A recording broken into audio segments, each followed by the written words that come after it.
Өлкөдө көмүскө экономиканын көрсөткүчү ички продукцияга карата 24%дан 43%га чейин.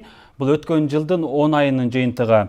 Расмий эмет маалыматтарга таянсак, бул көрсөткүч 60%га чейин жогору экени айтылат. Ишкерлерге жагымдуу шарттарды түзүп берип, көмүскө иш алып барган бизнесмендерди ачык иштейт деп илгери үмүт бар эле, бирок бул бүгүнкү күнгө чейин аткарылбай келе жатат. Учурчактын бүгүнкү берүүсүндө биз ушул көмүскө экономикасын талкуулайбыз. Аны мен Дүйшөн Шаршембеков алып барам. Саламатсыздарбы?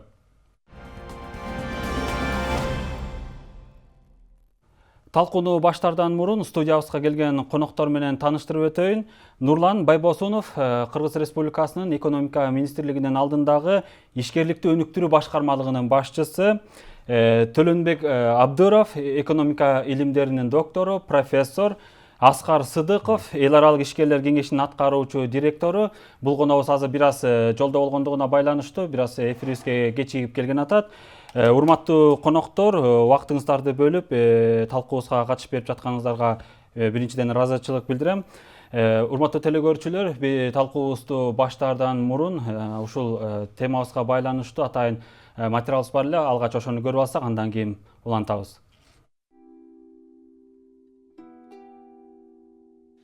Көмүскө экономиканын кесепетине мамлекеттин казынасы канча каражаттан куржалак калып жатканын так кесе айтуу кыйын. Ишкерлердин көпчүлүгү кирешесинин кайсы бир бөлүгүн жашырып, эмне өндүрүп жатканы тууралуу ачыкташпайт. Бирок болжолдуу цифралар айтылып келет. Үстүбүздөгү жылдын январында өкмөт башчы Мухаммедкалый Абылгазиев эксперттердин эсептөөсүнө таянып, өлкөдө көмүскө экономиканын көлөмү ИДПга карата 24%дан 43%га чейин деп билдирген. Анын пикиринде бул тармакта ачыктыкты камсыз кылуу үчүн алгач салыктык түшүүлөрдү башкарууну туура жүргүзүү зарыл. Эгерде биз көмүскөдөн ошондой процедуралар аркылуу көмүскөдө турган экономиканын бөлүгүн чыгара ала турган болсок, биз анда кээ бир салыктын чендерин жеңилдетүү тарабына карашыбыз керек. Салык жолжоболорун фискалдаштыруу боюнча жаңы долбоорлор бар. Мисалы, январь айынан тарта тамеки, алкоголдук продукциялар жана бут кийимдерди санарип каражаттары менен маркалоо боюнча пилоттук долбоор ишке кирди. Мындан тышкары 1-апрелден тарта кошумча нарк салыгын төлөөчүлөр, товарларды экспорттоочулар жана импорттоочулар электрондук эсеп фактураларды милдеттүү колдонууга өткөрүлөт. Ал эми 1-июлдан тарта бардык автомай куюучу станцияларда мунайзат каражаттарын сатууда автоматташтырылган башкаруу системасы колдонулуп баштайт. Демек, ушул күндөн тарта контролдук кассалык эсептегич товардык чекти сатып алуучуга бермейинче унаага бензин куюп алуу мүмкүн болбой калат. Баса белгилей кетүүчү жагдай, бул система аркылуу тийиштүү маалыматтар онлайн режимде дароо салык кызматынын серверине келип түшөт. 345 ушул май куюучу станция ушул системага азыркы убакта өттү. Бардыгы 900дөн ашык май куюучу станция бар Кыргызстанда.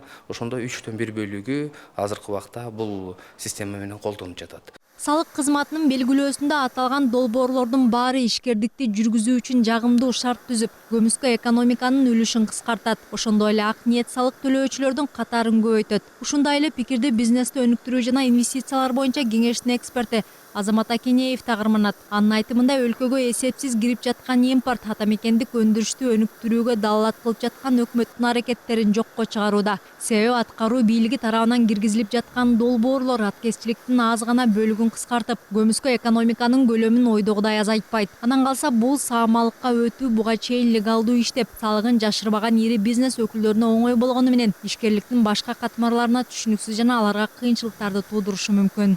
Еще там есть буквально там. Негизи бизде 2-3 сектор гана легалдуу иштейт. Менимче аларга жаңы эрежелер менен иштөө оңой эле болот. Ал эми калган ишкерлерге азыркы салык жолжоболорун фискалдаштыруу процесстери биринчиден түшүнүксүз. Экинчиден, алар буга өтүүнү каалашпайт. Себеби бул алар үчүн кошумча убаракерчилик жана ашыкча салыктык жүктөм болот да. Я думаю, что, конечно, большого желания у них. Салык кызматы тарабынан ишке ашырылып жаткан долбоорлордун ийгиликке жетүүсүнө айрым адистер көп деле ишене беришпейт. Алар мындай шартта ачык айкын иштеп жаткан бизнес көмүскөдөгү ишкерлик менен болгон атаандаштыкка туруштук бере албай калат деп эсептешет. Жеткирүүчүлөр ассоциациясынын президенти Гүлнара Ускенбаеванын пикиринде, Өкмөт контролдук кассалык эсептегич үчүн сунуштап жаткан тийиштүү программалык продукция татаал. Ал заманбап кымбат смартфондорго жана ноутбуктарга гана жүктөлөт. Муну менен катар алар жогорку ылдамдыктагы интернет менен камсыз болушу керек. Тагыраагы салык жол жоболорун фискалдаштыруу боюнча долбоорлорду турмушка ашыруунун техникалык жагы баарынын эле чөнтөгүнө туура келе бербейт. Ошондуктан бул системаны чаккан бизнес, мисалы ошол эле кичинекей күркө же дүкөн колдонушу күмөн. Анын ордуна аталган ишкер чөйрөсү салык инспекторуна пара сунуштап, көмүскөгө кететчи биротоло жабылат. То есть, если они будут это устанавливать на те... Май куюучу жайларга коюлган система кантип көмүскө экономиканы кыскартаарын түшүнбөйм. Салык кызматы ал системаны жол жээктеринде чакага бензин куюп алып сатып жаткан жерлерге кантип орнотушат? Ошон үчүн бул долбоор аркылуу контрабандалык мунай каражаттарын көзөмөлгө алуу мүмкүн эмес. Ошол эле учурда салык жол жоболорун фискалдаштырууну ишке ашыруу техникалык жактан оор. Себеби ал ишкерлерден да салык кызматынан да акыркы үлгүдөгү кымбат техниканы колдонууну талап кылууда.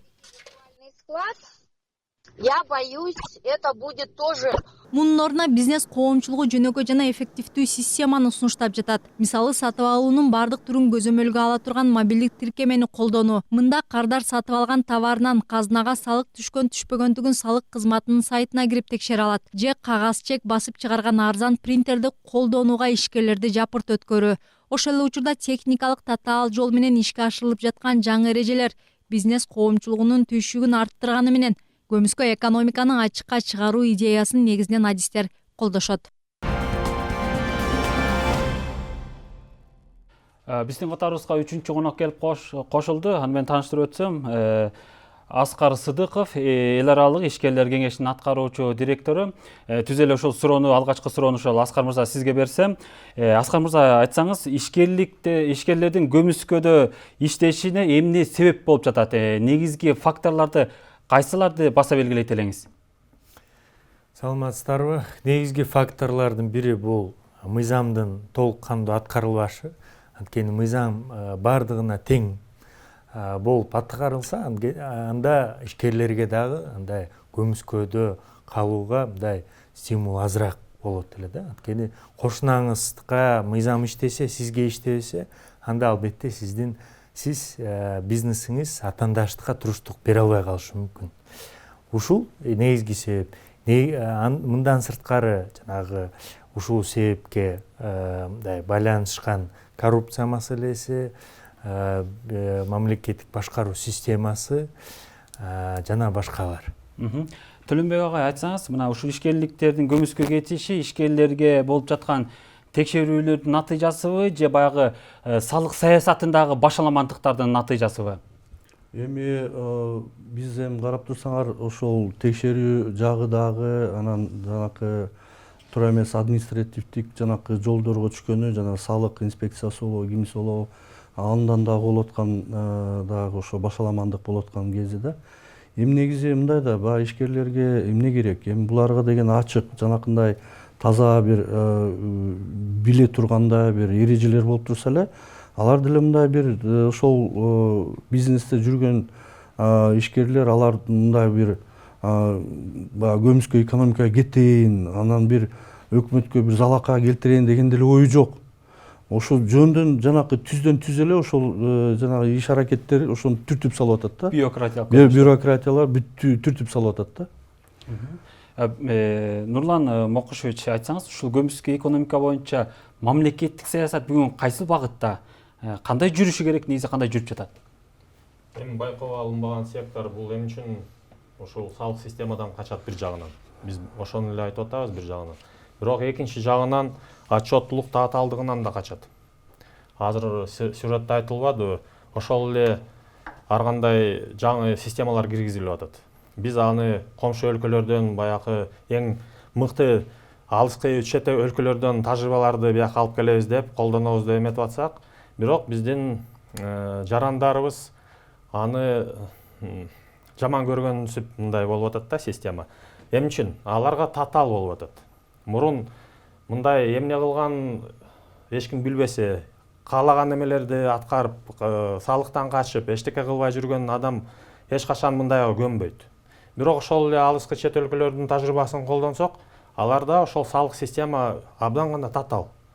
Аны айыппул салынат аткарбасаң. мыйзамсыз жолдорго кире албайсың. Абдан гана татаал система, текшерүү системалары. Ошондуктан алардын мыйзам менен иштеген ишкерлер, түз жол менен жүргөндөр, алар оңой иштейт. А мыйзамсыз жүргөндөр аларга оор болуп калат. Ошондуктан алар эч качан андай системага кирбей калат да. Качпайт. Эми качпайт деп эле жүрө беребизби? Алардын да баягы ушу алардын да шартына ылайыкташтырып мындай шарттарды түзүп берсек кандай болот? Балким алардын да ачыктасак. Эми биз расмий ошол салык системанын расмий жагын караганда азыркы учурда мисалы ошол эле жеңилдиктер, бир топ эле жеңилдиктер киргизилип атат. Эми кандай? Мисалы азыркы учурда 31 шаарга преференциальный режим деп 4 түрлүү салык төлөнбөйт. Ишкерлер кадимкидей иштеп, ошол 4 түрлүү салыктан бошотулган. Мүмкүнчүлүктөр көбөйдү да. Ошол татаал системалардын баарын жоюп, азайтып атабыз. Ошол эле ишкерлерге свободный экономический зоналарды ачып атабыз. Ал жерде бир топ ушундай жеңилдеткен механизмдер бар. Парк высоких технологий ачылды. Ал жерде иштегендер ошол именно технологический санариптик программалар түзгөн ошондой ишкерлер кадимкидей иштеп, азыр биз алар менен сүйлөшкөндө аябай мактап атат бул системаны. Ошол системаларды жеңилдеткен, ошондой татаал эмелердин, тоскоолдуктардын баарын алган системаларды киргизип атабыз, кадимкидей бар Кыргызстанда. Ошол эле НДСти салыштырганда Кыргызстанда 12%. Орусияда 18ден 20га көбөйдү. Эми салыштырсак биздикилерге жакшы да. Алыскы чет өлкөлөрдөн келген элдер, ошол бизнесмендер айтып атат, силердики жеңил экен, оңой экен. Инвесторлор айтып атат. Инвесторлор айтып атат. Ошол эле мына Аскар мырза, жеңилдиктер берилди, бир топ салык жагынан дагы 4 аймактарга депчи. Ушуну мындай ишкерлер, бизнесмендер сезип атабы? Сезип атса эмнеге ушул барган сайын эле, жыл өткөн сайын эле көмүскөгө кеткен бизнес ишкерлердин саны көбөйүп атат? Андай артыкчылыктар, жеңилдиктер бар, туура. Кээ бир ишкерлер сезет ошону, кээ бир ишкерлерге дагы эле жетпейт. Мисалы, баягы жеңилдетилген насыялар, алар дагы көбөйдү, бирок дагы эле жетишпейт. Андан сырткары каржы булактарын алсак, инвестицияларга жетишүү маселеси дагы эле турат. Насыя катары эмес, капиталга кирүүчү инвестицияларды салуу боюнча. Бирок сиз айтып аткандай, эмне үчүн көмүскөдө дагы эле бар дегенде, мисалы могу акыркы мисалда алып коелу, фискализация боюнча. Ал жөнүндө бизге майда ишкерлер айтмак түгүл, чоң ишканалар айтып атат. Биз могу электрондук эсептер менен кандай иштейбиз? Биздин эсептөөчүлөр билбейт, бухгалтерлер. Биз өзүбүздүн түшүнүгүбүз жок деп. Өзүбүздүн түшүнүгүбүз жок. Артык кылабыз, тыртык болду деп,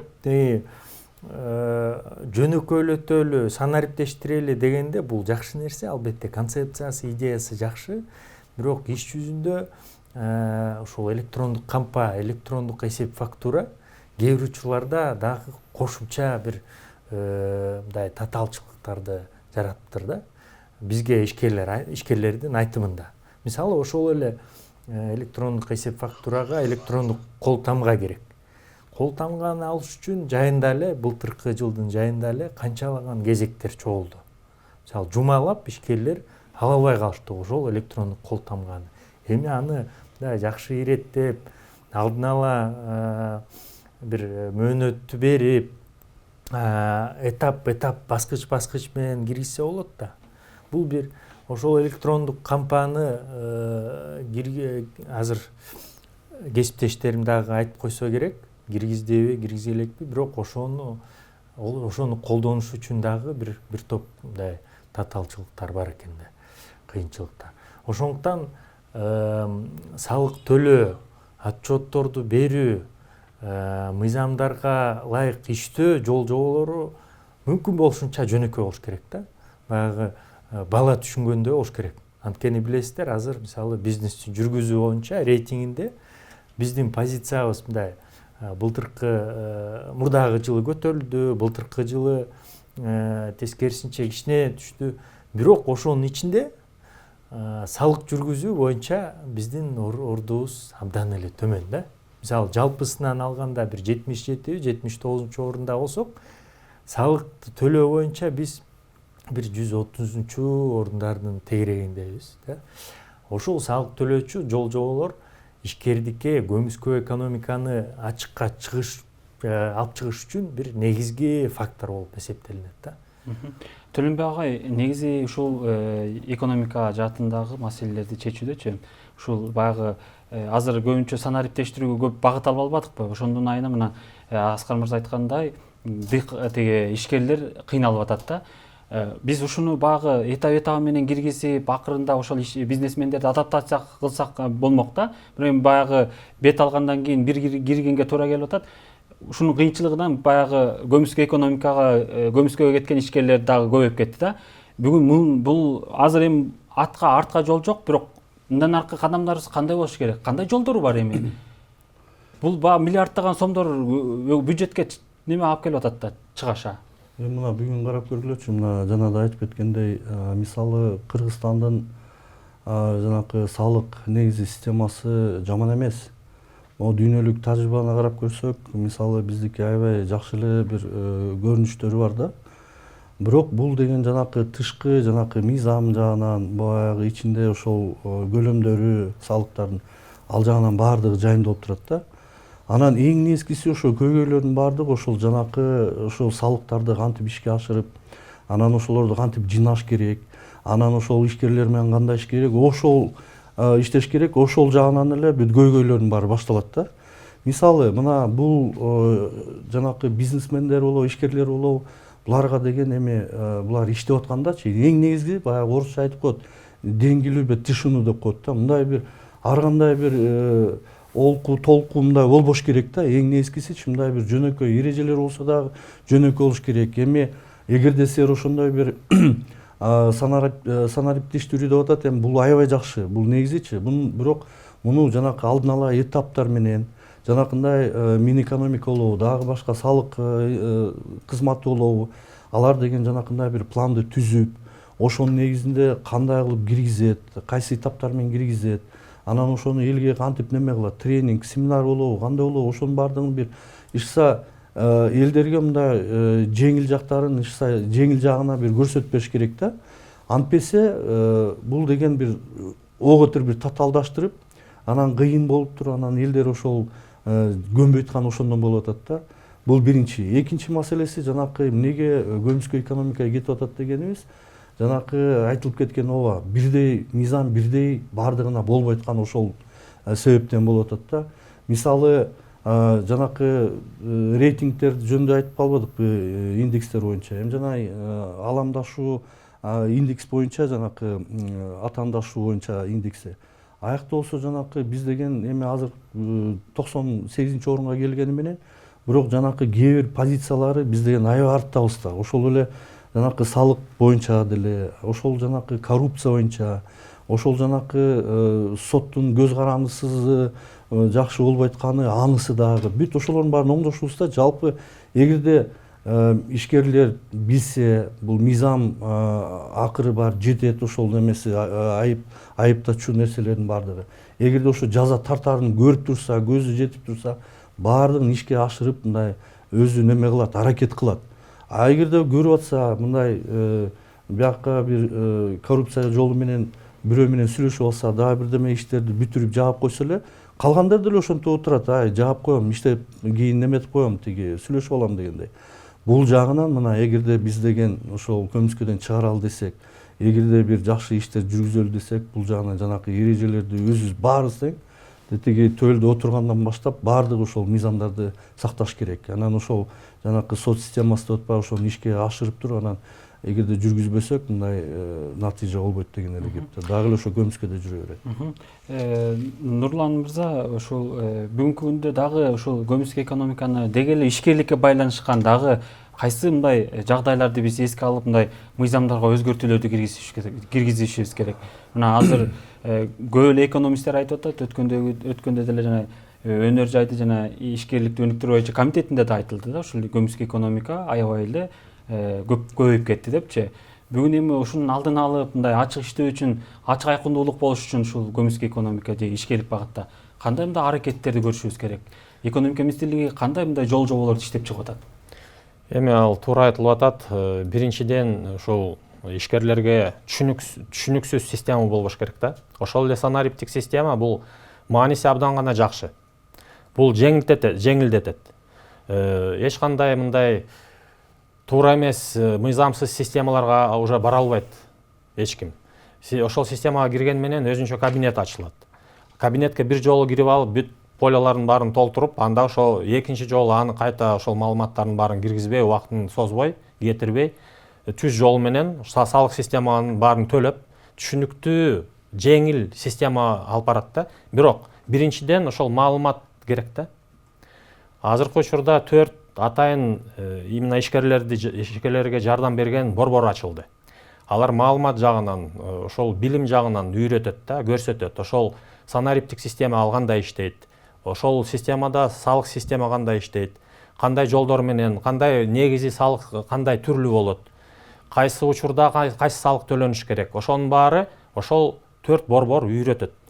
Маалымат жагынан. Нурлан мырза, азыр көбүнчө баягы министрликтер же башкалардыкын ишкерлерге маалымат борбору айткан менен ал просто окутуу гана чектелип атпайбы? Балким ошол ишкерлер менен түзмө-түз иштеп, ишканасына барып, ошол эле электрондук санариптештирүүгө адаптация кылсып, мындай практика жүзүндө көрсөтсө кандай болот дегеним да. Туура айтып атасыңар. Ошондуктан быйыл 2 жаңы борбор ачылат. Ал жерден 4 борбор ачылды деп атпайм, бирок алар билим жагынан эле. Сиз туп-туура айтып атасыз.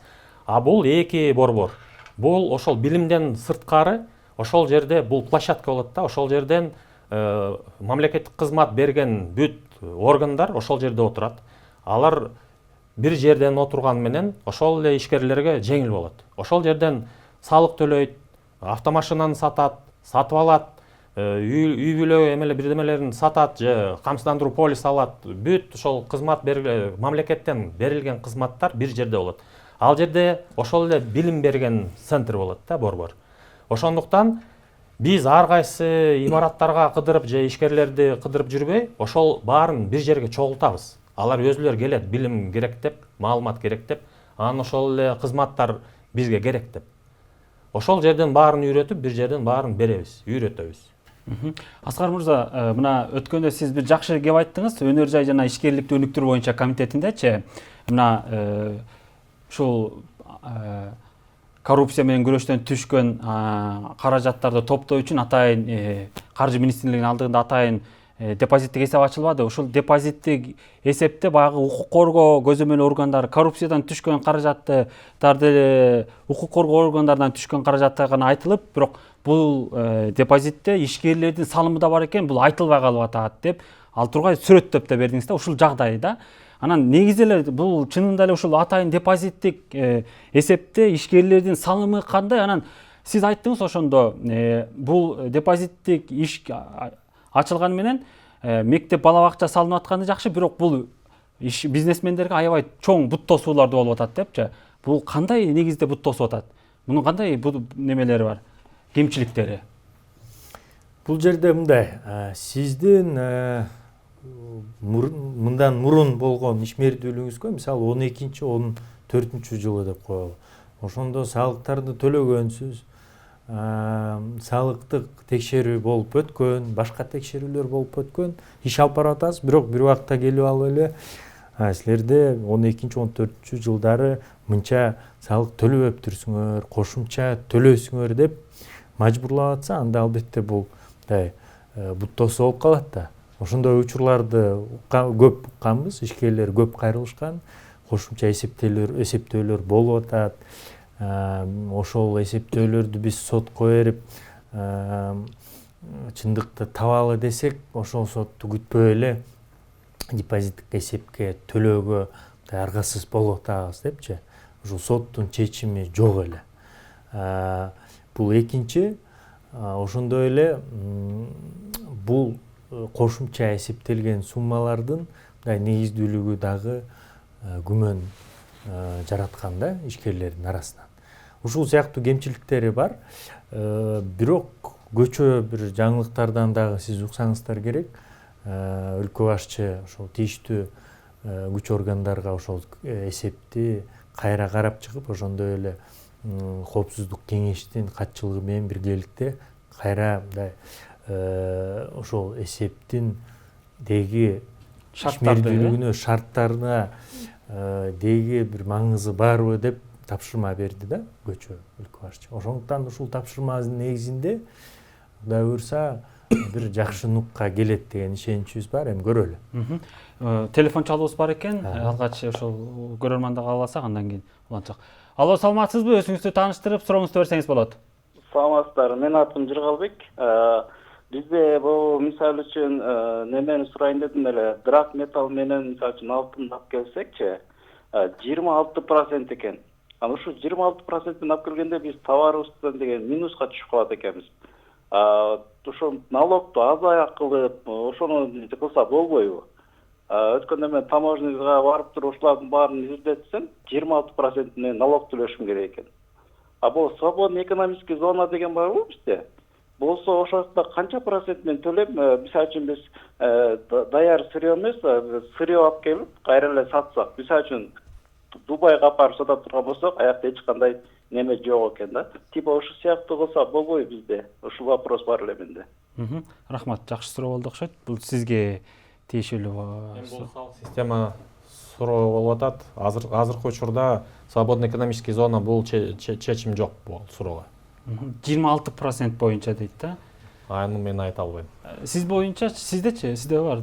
Мен мындай эле кичине кошумча айтып кетейин дедим эле. Биз деген ЕЭПке киргенден кийин бул деген жанакы ЕЭПтин алкагында бир топ жанакындай бажы кодекси кирген, ошонун негизинде жанакындай салыктын баардыгы кирип калган. Бул деген ошол 3-чү мамлекет болуп калып атат да, алып келген жериненчи. Алар үчүн ошондой жана бажы төлөмдөр көбөйтүлүп калган да. Бул деген эми биякта деген мамлекет эми караш керек го. Ошол эгерде бизнес эгерде ошол жанакындай сырьелорду алып келип биякта анан бирдеме жасабанан чыгарса, алар үчүн балким бир шарттарды түзүшү мүмкүн. Бирок ал өзүнчө мындай бир каралыш керек да. Атайын өзүнчө каралыш керек да. Жанагы Аскар мырзанын суроосуна улай эле, мен да сизге суроо бергим келип атат, Төлөнбек мырза. Негизи эле ушундай атайын депозиттик эсептер бизге кереги бар беле? Ошо коррупция деген менен мына азыр айтып атат, бул ишкерлерге бут тосуп атат депчи. Мындай эсептер бир эле негизи идея аябай жакшы болчу да. Эми бул деген баягы эми ачыгын айтканда көп эле ошол жанакы айып пулдар эгерде баягы топтолуп калса, ошолорду алып жөн эле жана бюджетке кетирбей, анын эсебинен ошо жана мектептерди салып, дагы бир социалдык бир дагы проекттер, долбоорлорду баягы ишке ашырган бул идея өзүнчө аябай жакшы болчу да. Бирок баягы идеянын, жакшы идеянын артында дагы эле ошол адамдар ишке ашырат да. Анан эми карап турсаңар, эми ошо укук коргоо органдарлары бири менен атаандашып, анан эми ошол изде баштады да. Эми кимиси көбүрөөк ошол жанакындай тиги капчык алып келет, ошондой жанакы айып пулдардан деп атып эле орто жолдон эчтекесин карабай деле калышкан. Ошол соттун чечими барбы жокпу деп эле көп эле ошол биз деле угуп калдык да. Эми ишкерлер мындай неме кылып эле арызданып эле сотко барганча эле бүт неме кылбай эле болбой эле мажбурлап төлөтүп, анан эгерде кийин неме болсо чечип аласың дегендей, кийин анан кайтарып берет дегендей болуп туруп, анан ошол көп эле акчаларды ошол жака жыйнап койду да. Эми азыр жанакындай өлкө башчысы президентибиз эми жанакындай буйрук берип аткандан кийин эми баягы карап, негизи ошол ичинде жанакындай бир методология болуш керек да. Кайсы учурда ошол жанакы немеге капчыкка сала турган ошол айып пулдарды кайсы учурда алып келиш керек дегендей бир негизи өзүнчө ошондой бүт жанакы эрежелерди жазыш керек да. Мисалы соттон чечим менен болобу же уже аныкталган суммалар болобу, эгерде ошолорду чыгарып андан кийин эле гана алып келбесең, антип жанакындай мажбурлап, анан аларды төктүртүп, дагы бирдеме кылгандарды аларга айрыкча аларга бир неме чара көрүш керек да. Эгер ошонун баарын азыр ишке ашса, мен ойлойм бул идея жакшы эле идея да. Эми кийин анан толтурулган акча менен жанакындай мектептерди салып, дагы бир социалдык объекттерди салып турса жакшы болот да. Ушул депозиттик, Аскар мырза, депозиттик эсеп ачылып атканда, баягы иштелип чыгып аткандачы, мындай сунуштар болду беле, же президенттин эле жарлыгы демилгеси экен, президенттин эле иши экен деп эле кош колдоп туруп эле эч сунушту албай туруп эле өткөрүлгөнбү? Ама жыйынтыгы чыгып атпайбы ушинтипчи? Негизи бул зыяны тийип калаары алдын ала билинген да, туурабы? Ошондо буну баягы дыкат иштеп чыгалы, ишкерлерге да зыяны тийбеш керек экен. Ушуну толтуруш үчүн деп эле баягы укук коргоо көзөмөл органдарынын арасында атаандаштыктан айынан эле мындай зыян келип калбасын деген ой болгондо, бул сунуштар болду беле негизи ушул депозиттик эсепти ачууда мындай анын жол-жоболорун иштеп чыгууда? Бул эсеп боюнча биз сизге окшоп эле массалык маалымат каражаттарынан эле уктук. Мына депозиттик эсеп ачылды деп мындай кеңири талкуулоону уккан эмеспиз. Бул ошондо келген жаңы өкмөттүн демилгеси болчу, өкмөттүн. Кийин өкмөт дагы ошол кемчиликтерин билсе керек. Биз дагы бир нече жолу айтып атканбыз. Бирок мындай тиешелүү реакция боло элек да. Азыр болуп атат, мына Кудай буйрса чечилет деген ойдобуз. Ушул көмүскө экономика телефон чалып бар экен, алгач ошону албаса анан. Алло, саламатсызбы? Биз сизди угуп атабыз. Сурооңузду берсеңиз болот. Саламатсыздарбы? Мен берде эксперттерге суроом бар эле. Азыр Угуп атабыз, бере берсеңиз болот. Саламатсызбы? Мен сатып алуулар жөнүндө мыйзам боюнча кичине ушуга көңүл буруп кетсеңиздер суранат элем. Себеп дегенде бул мыйзам негизинен мамлекеттик каражатты сарамжалдуу пайдалануу жөнүндө болот атпайбы? Анан бул ишкерлерди кандайдыр бир ачыкка чыгара турган же болбосо ошолорго стимул бере турган мыйзам болбой калды да. Бул ошол көмүскө экономиканын туруктуу ушундай болуп турушуна бирден бир фактордон болуп эсептелбейби да? Сатып алуулар бул мыйзамы боюнча дейт. Мамлекеттик сатып алууларбы? Бул боюнча көп ишкерлер айтып атат. Жерде кесиптеш айтып коет анда, Төлөнбек байке, сиз айтайын атасызбы? Бул жерде мындай да, мамлекеттик сатып алууларда мына өкмөт башчы дагы өзү айтып аткан, $1 миллиард жакын каражат сарпталат бир жылыга. Көптөгөн сатып алуулар болот. Ошонун ичинде атамекендик өндүрүүчүлөрдүн үлүшүн көбөйтүп туруп, болушунча атамекендик өндүрүүчүлөрдөн сатып алсак деген ойда. Анан биз ишкерлер менен сүйлөшүп атканда өзгөчө региондордо айтып калышат, мына биз ошол мамлекеттик сатып алуулар боюнча тендеринде тапшыралы, ошону катышалы десек, көп учурларда ортомчу компаниялар утуп калат депчи. Же болбосо биз утсак кийин бизден бир бейформалдык төлөмдөрдү талап кылышат деген көп сөздөр айтылган да. Ошондуктан туура бул мамлекеттик сатып алуулар механизмин карап чыгып, тийиштүү иштерди алып барышы керек. Ал боюнча азыр финанс министрлиги иштеп атат. Азырынча мисалы былтыркы жылды алсак, бир кыйла атамекендик өндүрүүчүлөрдүн үлүшү көбөйдү. Бирок дагы эле иштегенге мындай тоскоолдуктар көп. Дагы эле тоскоолдуктар жок эмес. Мен кошумча кошуп коеюн дедим эле. Мен негизи карап турсаңар ошол мамлекеттик сатып алуулар жөнүндө мыйзам боюнча эми мамлекет өзү бир 700 миллиарддын тегерегинде, сомдун тегерегинде. Ошондо ар кандай жанакыларды, акылуу товарларды болобу сатып алат да. Анан эң негизгиси могул баягы өнүккөн мамлекеттерди эле карап турсаңар, ошол жеке баягы өздөрүнүн ишкерлери ошол түздөн-түз ошолорго катышып турат да. Анан эң негизгиси ошол баягы бир жандандырып, алардын бир мүмкүнчүлүктөрүнө бир жакшы бир өбөлгө түзүптүргөнгө ошондой болот да. А бизде болсо айрыкча биздин өзүбүздүн жанакы жеке баягы өзүбүздүн улуттук мындай ишкерлерибиз негизи андайларга катышкандан четтелип калат да. Эмне себептен? Анткени жанакындай чет элден келген жана товарлар, эми алар көлөмү да чоң, аларда жанакындай мүмкүнчүлүктөрү бар, баасын бир 5-10 сомго чейин баягы ылдыйлатканга. А биздикилер болсо андайларга мындай немеси жетпейт да, тиги мүмкүнчүлүктөрү. Анан эми биз деле ошол көп эле учурда айтып атабыз, эми бул сатып алууларда эң негизгиси жанакы сапат жагына карап, анан жанакындай ошол биздин ишкерлер болгонго бир өзүнчө бир пайыздарды берип, алар эгерде катышпаса, ошолор катышып турсун дегендей бир мүмкүнчүлүктөр түзүлсүн деп эле мына биз деле канча айтып атабыз. Эми мен ойлойм, азыр анча-мынча жылыштар болуп атыптыр, аякта эми көрө жатарбыз го. Бирок ошол эле сатып алуулар жаатында бир топ эле бюрократиялык көрүнүштөр, анан коррупциялык көрүнүштөр аябай эле көп да. Бул эми жашыруун эмес. Мына буга чейинки өзүңүздөр күбө болуп атасыздар. Өткөн тендерлердеги коррупциялыктар да, бунун баары ушуну да. Биз кантип азыр көрөрмандын деле берген суроосу ошол болуп атпайбы? Кантип биз буну идеалдуу кылабыз? Адамдык фактор, бюрократиялык көрүнүштөрдү мындай четтетебиз депчи. Механизмдери барбы? Биз мына Министерство экономика министрлигине мен коом кеңештеринин координациялык кеңешинин төрагасымын да. Анан бизден ошо коом кеңештерибиз бияка деген экономика министрлигине ушундай кайрылды эле. Бизден жанакы порталды жаңыртып, өзүбүздүн жанакындай бир идеяларыбыз менен кошо уже иштетилип, чыгып берип аткан кезибиз да, бирок ошону кабыл албай атышат. Ошакта жанакындай бизден бүт презентация кылып, жанакы экономика министрлигине көрсөткөнбүз. Мисалы ошол ким катышып атат, кандай немеси менен катышып атат.